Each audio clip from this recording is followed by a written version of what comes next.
Hi guys, welcome back. My name is Caroline and we're gonna be going over some tips for a C jump today.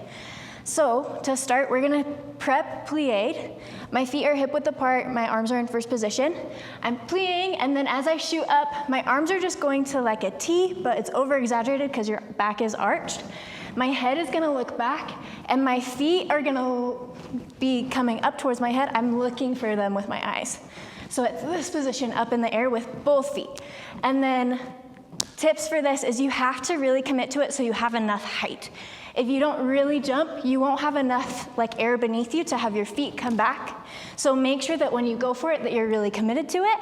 You can start out small and work up to be bigger. So you can go a little bit small and then just work up until it's way bigger. And then make sure that you're arching your back, because if you don't, then you'll just get stuck here. It's really an arched position, just like a C jump. You should be making a C in the air. Here it is one more time. Good luck, you got it.